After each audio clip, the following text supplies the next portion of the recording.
চুৱা চুৱা শ্ৰী কৃষ্ণ মাথাই মৰাৰ পাখি মুখত মঘৰখা মিঠা মিঠা হাঁহি এক হাতে মোহন বাঁহী এক হাতে ৰাধা বৃন্দাবনতে চোৱা প্ৰভুৰ কিনো লীলা বৃন্দাবনতে চোৱা প্ৰভুৰ কিনো লীলা।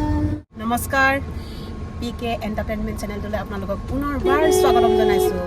আপোনালোকে নিশ্চয় গম পাইছে আমাৰ পোচাকযোৰ দেখা পায় নহয় জানো। আমি যিহেতু আঠখেলীয়া নামঘৰলৈ আহি আছোঁ, যিহেতু ভাদ মাহ আৰু এই ভাদ মাহৰ এই পবিত্ৰ এই মাহটিতে আমিও আজি শ্ৰীকৃষ্ণৰ শ্ৰীচৰণত এভাগী শৰাই আগবঢ়াই তেখেতৰ সেৱা লওঁ বুলিও আমিও আঠখেলীয়া নামঘৰলৈ আহিলোঁ আমাৰ সপৰিয়ালে। এইটো আমাৰ ভাগিন পোৱালি দেই, এইটো আৰু এইজনী আমাৰ মা আৰু এইগৰাকী আমাৰ বহুৰাণী, এইফালে ভণ্টি নমস্কাৰ, আৰু ফালে এয়া হৈছে ভাইটি ড্ৰাইভাৰ কথা নহয় দেই। লগতে আমি আপোনালোকক এই আঠখেলীয়া নামঘৰৰ যি ইতিহাস সেই সম্পৰ্কে কথা পাতিম। গতিকে আমাৰ ভিডিঅ'টো শেষলৈকে চাই থাকিব স্কিপ নকৰাকৈ, আৰু যদি আমাৰ চেনেলটোলৈ আপোনালোক প্ৰথমবাৰৰ বাবে আহিছে তেনেহ'লে ছাবস্ক্ৰাইব কৰি দিব।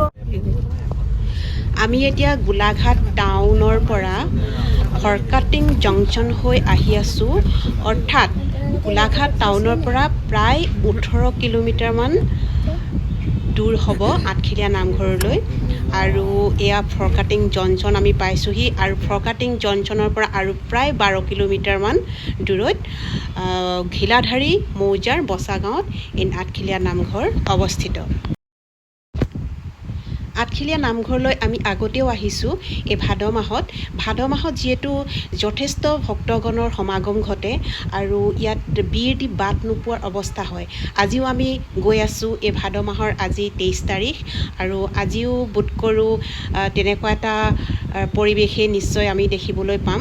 আৰু সেই পৰিৱেশটো যদিও খুব বেছি যথেষ্ট সংখ্যক ভক্তৰে সমাগম হয়, তথাপিও কিবা এটা ভাল লাগে, যিহেতু ভক্তৰ থলী হয়, আৰু সেই ভক্তৰ থলীত যিয়েই নহওক লাগিলে তাত গ'লে মনটো বহুত শান্ত হৈ উঠে।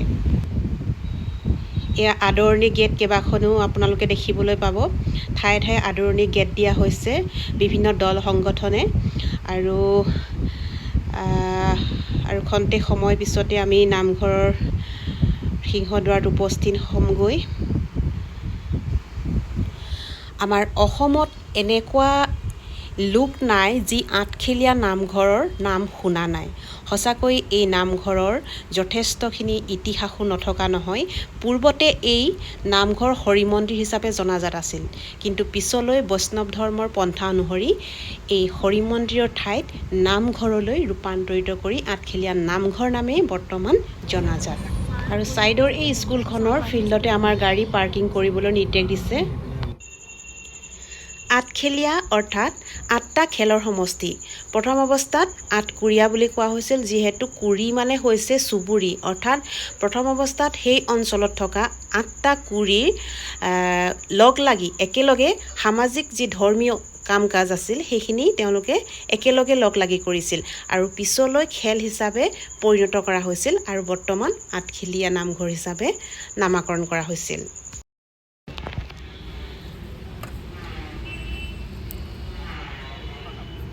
আমি ইয়াত আমাৰ শৰাইৰ বাবে কিছু সামগ্ৰী ক্ৰয় কৰিলোঁ, আৰু এই নামঘৰলৈ যোৱাৰ যি ৰাস্তা সেই ৰাস্তাৰ দুয়োপাৰে আপুনি দেখা পাব অসংখ্য দোকান, মানে প্ৰসাদৰ দোকান কেৱল নহয়, ইয়াত বিভিন্ন ধৰণৰ দোকান পোহাৰ, কচমেটিক দোকান হওক, ঢোল খোল বাঁহী আদিৰ দোকান হওক, বা কাপোৰ কানিৰ দোকান হওক। ইয়াত এখন ডাঙৰ মেলা হিচাপত বজাৰ বহে, যিহেতু ইয়াত বিভিন্ন ঠাইৰ পৰা বিভিন্ন ভক্তগণ আহে। ভাদ মাহত বিশেষকৈ বহুত ভিৰ হয়, কিন্তু আপুনি চাব দেখিব যে এখন দোকানো কিন্তু খালী হৈ থকা নাই। প্ৰত্যেকখন দোকানতে কিন্তু ইমান বেছি মানুহ, যিমান দোকান কিন্তু সিমান আপুনি মানুহ দেখিবলৈ পাব। গতিকে আমি এইফালৰ পৰা চালে গম পাওঁ যে এই ঠাই কিন্তু বাণিজ্যিক দিশত যথেষ্ট উন্নত।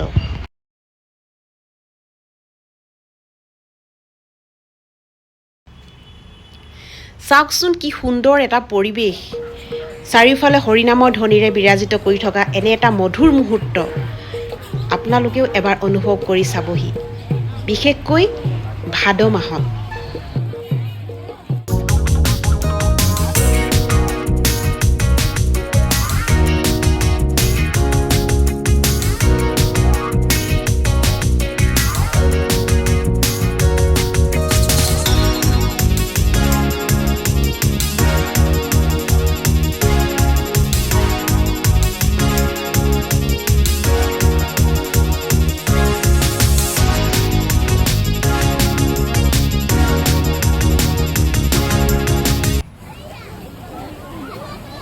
আৰু এয়া হৈছে শ্ৰী শ্ৰী আঠখেলীয়া নামঘৰৰ বাটচ'ৰা আমি এইফালেদি এতিয়া প্ৰৱেশ কৰিব লাগিব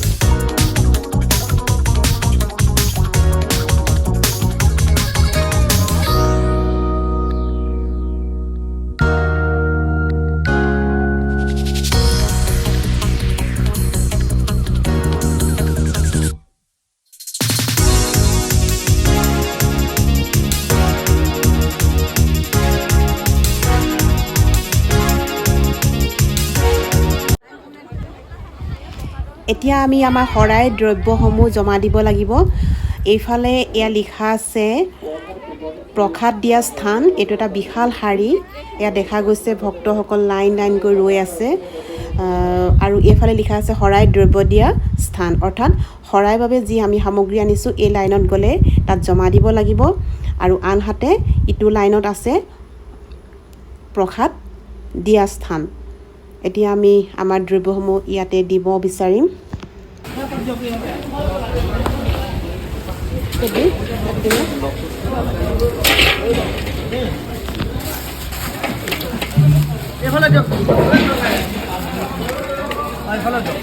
তাত এগৰাকী দিয়ক ইয়াত এগৰাকী দিয়ক তেনেকৈ দিয়ক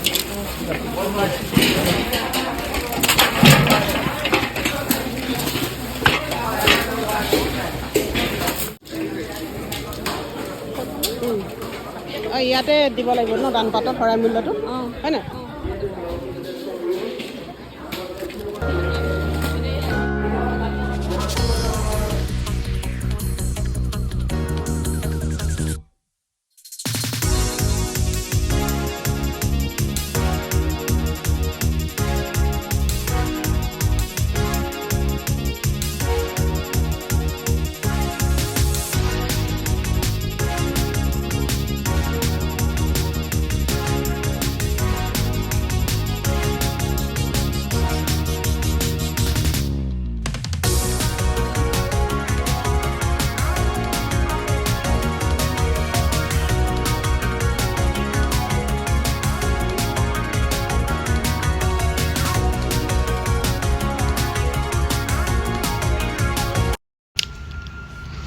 এয়া হৈছে ভাদৰ মাহৰ পৰিৱেশ চাওকচোন কিমান মনোমোহা কিমান ভক্তৰ সমাগম চাই ভাল লাগে পৰিৱেশটো আৰু বৰ্তমান এতিয়া আমি শৰাই আগবঢ়াবলৈ যাম আৰু তাৰ আগতে আমি ভৰিকেইটা ধুই লওঁ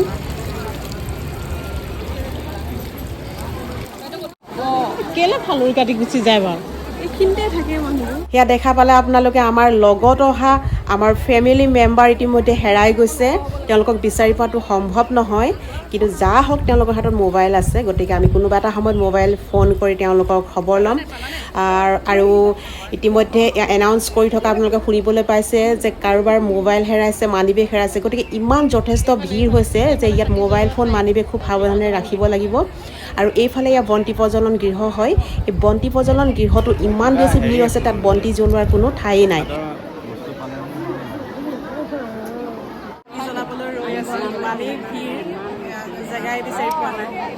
ভাদ মাহ যিহেতু গৰমো বহুত বেছি হয় এইফালে চৰবতৰ ব্যৱস্থাও কৰা হৈছে নেমুৰ চৰবত দিয়া হৈছে অলপ ৰিলেক্স হৈ ল'লোঁ নেমুৰ চৰবত ল'লোঁ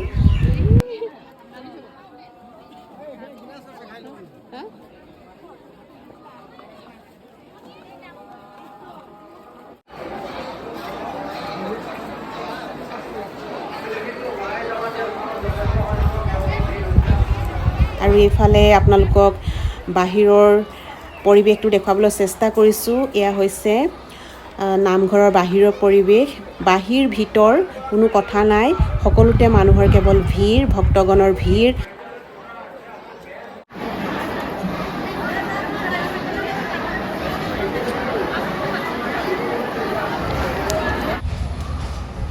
নামঘৰৰ কাষতে এয়া খুব সুন্দৰ এটা পুখুৰী, য'ত আপুনি ভাগ্য থাকিলে বৰকাছও দেখিবলৈ পাব, কিন্তু আমাৰ ভাগ্য নাই, গতিকে আমি এয়া সৰু সৰু দুটামান পোৱালি কাছ দেখা পাইছোঁ।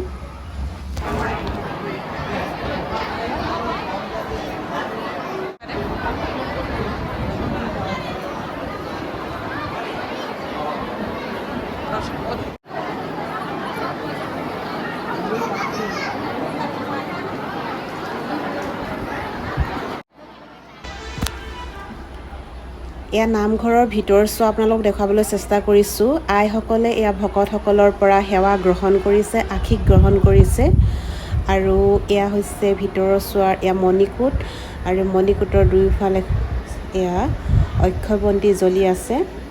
আৰু মণিকূটৰ চাৰিওফালে আপোনালোকে দেখা পাব অক্ষয়বন্তি, যি বন্তি অতীজৰে পৰা আজি পৰ্যন্ত জ্বলিয়ে আছে, কেতিয়াও নুমাই যোৱা নাই। আৰু যদি কেনেবাকৈ নুমাই যায় তেনেহ'লে ভাবিব লাগিব যে কিবা অমংগল ঘটিছে। গতিকে সেয়া ৰাইজসকলে বা ভক্তসকলে বিশ্বাস কৰে যে আঠখেলীয়া নামঘৰৰ সেই অক্ষয়বন্তি সদায় জ্বলিয়েই থাকিব লাগিব। সেইবাবে হয়তো প্ৰত্যেকজন ভক্তই আহি এই অক্ষয়বন্তিত তেল ঢালে, যাতে বন্তিগছি সদায়েই জ্বলি থাকক।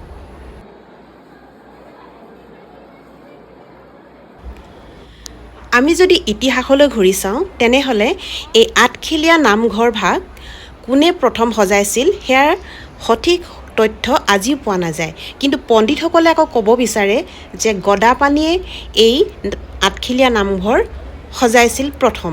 কিন্তু কিছু লোকে আকৌ ক'ব বিচাৰে যে গদাপানীয়ে বৈষ্ণৱ ধৰ্মৰ বিৰোধিতা কৰিছিল, গতিকে তেওঁ এই নামঘৰ কেতিয়াও সজাৰ কথা ভাবিবই নোৱাৰি। তেনেহ'লে কোনে সজাইছিল? এটা ডাঙৰ প্ৰশ্ন। উপস্থিত আছিল আঠখেলীয়া নামঘৰত, আৰু যিহেতু ভাদ মাহ আৰু পবিত্ৰ মাহ বুলি কোৱা হয়, গতিকে আমিও এই হৰিনামৰ যি ধ্বনি চাৰিওফালে বিৰাজিত কৰি থকাৰ সময়তে আজিও আমি ইয়াতে এভাগ এই হৰিনামৰ ভাগি হ'বলৈ আহিলোঁ। আৰু শ্ৰী শ্ৰী ভগৱান শ্ৰীকৃষ্ণৰ শ্ৰী শ্ৰী চৰণত সেৱা লওঁ বুলি আমি এই নামঘৰত পদধূলা দিবলৈ আহিলোঁ। যথেষ্ট ভিৰৰ মাজৰ পৰা এতিয়া ওলাই আহিছোঁ দেই। অলপ শান্তি লাগিছে দেই।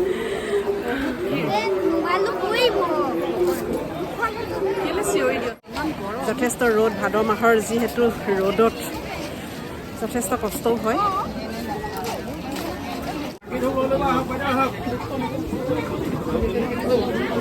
আধা কেজি দিয়ক, আধা কেজি দিয়ক। কেজি 200, কম নহয়। জেলেপি ল'লোঁ দেই। এতিয়া ভোক লাগিছে। ৰাতিপুৱাই আমি যিহেতু একাপ চাহ খাই আহিছোঁ, গতিকে এতিয়া আমি হোটেলত ভোক নিবাৰণৰ বাবে যাব বিচাৰিম। এখন হোটেল এখন দেখা পাইছোঁ, যথেষ্ট সংখ্যক ইয়াত হোটেলৰ ব্যৱস্থা আছে। সেইখন হৈছে হোটেল মৌমা, আৰু আমি ইয়াতে অলপ আহাৰ গ্ৰহণ কৰোঁ।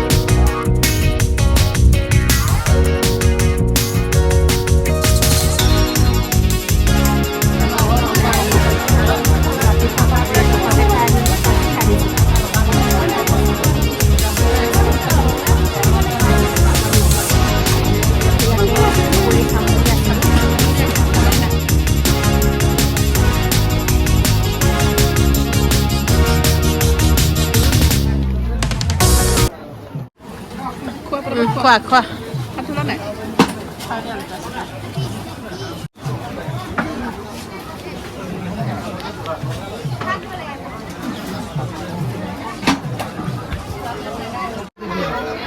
10 টকীয়া ফুলি কোনবোৰ? আঙঠিবোৰ কেনেকৈ বোলে? এই ইয়াৰ এযোৰ চিলেকশ্যন কৰি দিছোঁ, সেই ফুলিযোৰ দেচোন। এযোৰ চাওক কেনে লাগিছে, ভাল লাগিছেনে বাৰু? ইয়াতে যথেষ্ট সংখ্যক কালেকশ্যন আছে আপোনাৰ কোনযোৰ ল'ম কোনযোৰ নল'ম যেন লাগিব 10 টকাৰ মাত্ৰ মই কেইযোৰমান মন পছন্দৰ ফুলি ল'লোঁ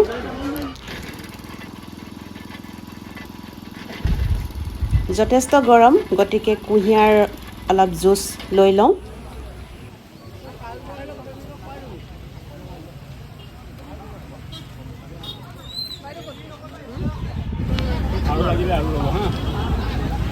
আৰু এইফালে ইয়া চাওক ভোগৰ ব্যৱস্থা কৰা হৈছে ভক্তসকলৰ বাবে কোনো বাধা নাই আপুনি যিমান ইচ্ছা সিমান খাব পাৰে চামুচখন যেন আহিলে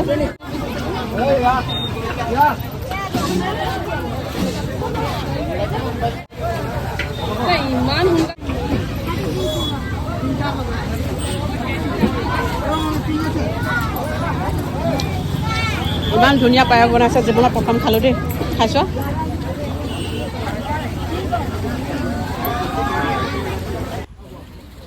বহুত ভাল লাগিলে ইয়াত সকলো ধৰণৰ ব্যৱস্থাই খুব সুন্দৰভাৱে কৰা হৈছে এফালে ইয়া শীতল পানীৰ ব্যৱস্থাও কৰা হৈছে ভক্তসকলে যাতে কোনো ধৰণৰ কষ্ট নাপায় তাৰ কাৰণে সকলোখিনি সুবিধাই তেওঁলোকে কৰিছে যথেষ্ট ভাল লাগিছে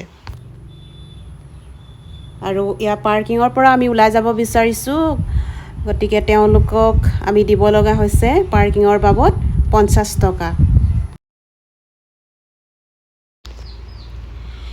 বহুত ভাল লাগিল আজি যেহেতু আমি ব্যস্ততাৰ মাজতে সদায় থাকি যাওঁ ঈশ্বৰৰ নাম ল'বলৈ আমাৰ সময় নহয় খন্তে সময় যদি আমি ঈশ্বৰৰ কাৰণে সময় দিব পাৰোঁ তেতিয়াহ'লে আমি নিজকেই আমাৰ নিজৰ মাজতে আমি ঈশ্বৰক বিচাৰি পাম আৰু ঈশ্বৰে আমাক শান্তি দিব হৰি নামৰহে বৈকুণ্ঠ প্ৰকাশে প্ৰেময় অমৃতৰ নদী শ্ৰীমন্ত শংকৰে পাৰ ভাঙি দিলে মহে ব্ৰহ্মাণ্ড কভে